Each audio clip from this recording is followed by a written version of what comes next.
We're ready to start an experiment. At this point, you have weighed your 0.01 grams of magnesium. Be sure to remember to polish your magnesium piece prior to weighing your magnesium. Once that's done, keep your other 2 pieces of magnesium for trials 2 and 3 identified and separate from the area. And then you're going to put your magnesium into the Erlenmeyer flask. Once that's done, you're ready to collect your hydrochloric acid. You're going to use the syringe and you're going to measure about 5 milliliters of the hydrochloric acid. Something to mention here is that the hydrochloric acid is the excess reactant. That means that you don't have to be exactly on 5. You can just do just about 5. Then collect your hydrochloric acid, being careful that you don't get it on your skin. If for some reason it splashes on you, be aware that you need to move quickly to the closest sink and wash it off.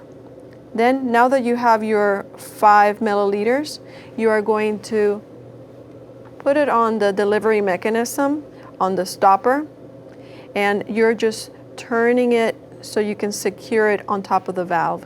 Make sure that the valve is closed. Valve is closed when the valve is pointing at you.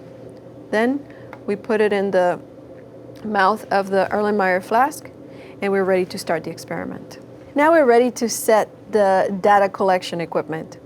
We need to make sure that our pressure, it's going to be measured in atmospheres. All we have to do is tap on the screen, change units, and select atmospheres. Notice on the display, now we have our pressure measured in atmospheres. Then we also need to adjust the duration of the experiment and for how long is the equipment going to gather samples. So we tap on that section, we tap on the duration section, and we type in 300 seconds. We say done.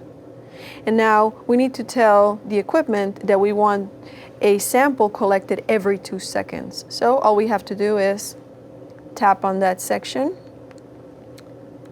put the number 2, press done, and notice that the interval now is going to be 2 seconds per sample, meaning that the rate is going to be half a sample every second. You don't have to adjust the rate if you adjust the interval. Press OK, and you're ready to go. Be aware that your teacher might have a different type of data collection equipment. Be sure to ask your teacher for instructions for the equipment that you have in class. Now we are ready to start the experiment. Notice that we have magnesium in the Erlenmeyer flask, hydrochloric acid in the syringe. The data collection mechanism is adjusted with its proper settings. We have a temperature probe collecting data for the water bath. And all we have to do now is put the Erlenmeyer flask inside the water bath, making sure that the bath is keeping the temperature constant for the reaction. My partner is here and he will be helping me to start collecting data. All he has to do is press play once I'm ready to inject the hydrochloric acid into the Erlenmeyer flask. This is the way we'll do it. I will count down to 3 and I will inject the hydrochloric acid once I open the valve to allow for the hydrochloric acid to go into the flask.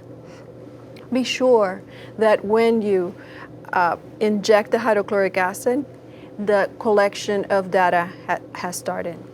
So here we go. We put the Erlenmeyer flask in the water bath. I open the valve.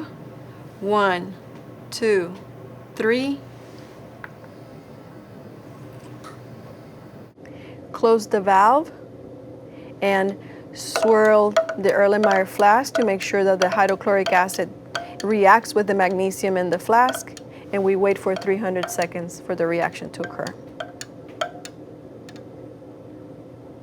The experiment has ended, the data collection mechanism has stopped, and all that we have left to do for trial 1 would be for us to remove the stopper from the Erlenmeyer flask. Remember, we have created some pressure inside the flask.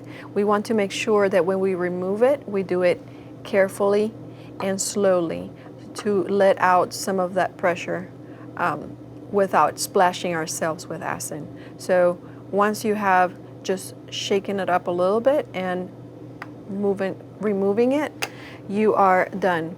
Notice that we don't have any more magnesium in here, and what we have is excess hydrochloric acid and some magnesium chloride in solution form. So we are able to dispose this using the sink. All you have to do is just open the sink, let the water flow, and just get rid of it that way. Make sure that you clean up your area and you're done with this lab.